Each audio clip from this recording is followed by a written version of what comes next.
Minisitiri w'Ububanyi n'Amahanga n'Ubutwererane, Ambasaderi Nduhungirehe Olivier, yamaganye kwigiza nkana no kwinyuramo k'ubuyobozi bw'ubutumwa bw'amahoro bw'Umuryango w'Abibumbye muri Repubulika Iharanira Demokarasi ya Congo (MONUSCO) ku iyicwa ry'abasivile i Masisi.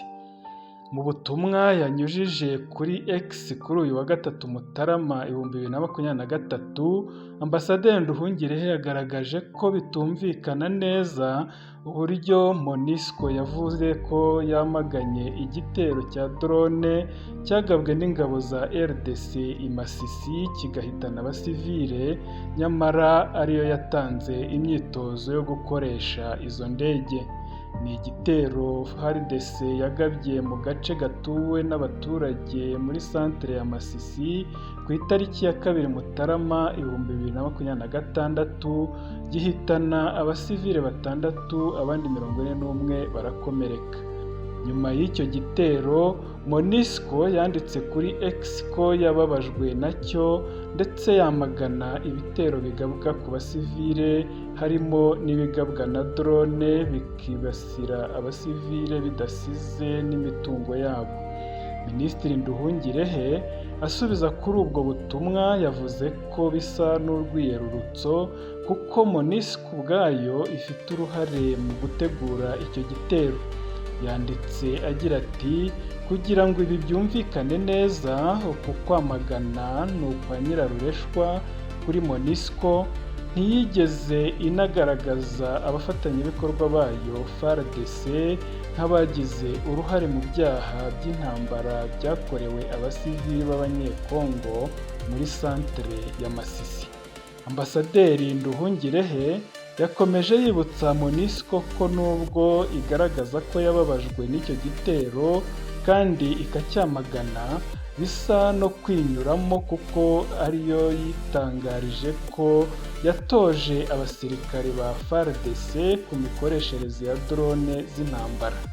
Ati "Twibuke ko ku itariki ya 4 Ugushyingo 2025, MONUSCO ibinyujije kuri X yitangarije ko yatanze imyitozo ku basirikare 120 ba FARDC muri Ituri, by'umwihariko ku gukoresha drone n'intwaro ziremereye.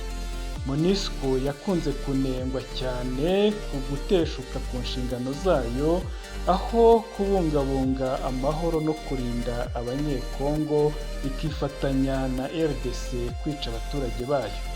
MONUSCO imaze imyaka irenga 25 muri RDC, yashoweho amafaranga hafi miliyari 20 z'amadolari kugira ngo inoze inshingano zayo uko bikwiye, ariko umutekano w'abasivile cyane cyane mu burasirazuba bw'iki gihugu uracyahungabanywa n'imitwe ishyigikiwe na leta n'ingabo za leta ubwazo. Mu Gushyingo 2025, ubwo hatangazwaga iby'uko MONUSCO iri gutoza abasirikare ba FARDC, Minisitiri Nduhungirehe nabwo yagaragaje uburyo MONUSCO ari igihombo. Yerekanye ko mu gihe MONUSCO imaze muri RDC, umutwe w'iterabwoba wa FDLR wakomeje kwiyubaka, havuka n'indi mitwe myinshi, imvugo zibiba urwango no gutoteza abavuga Ikinyarwanda biba ubuzima busanzwe. Ati "MONUSCO ikomeje kwerekana ko ari kimwe mu bihombo bikomeye byabayeho mu mateka y'Umuryango w'Abibumbye." Loni igaragaza ko kugeza muri Nyakanga 2025, muri RDC hari ingabo zirenga 16,000 ziri muri MONUSCO.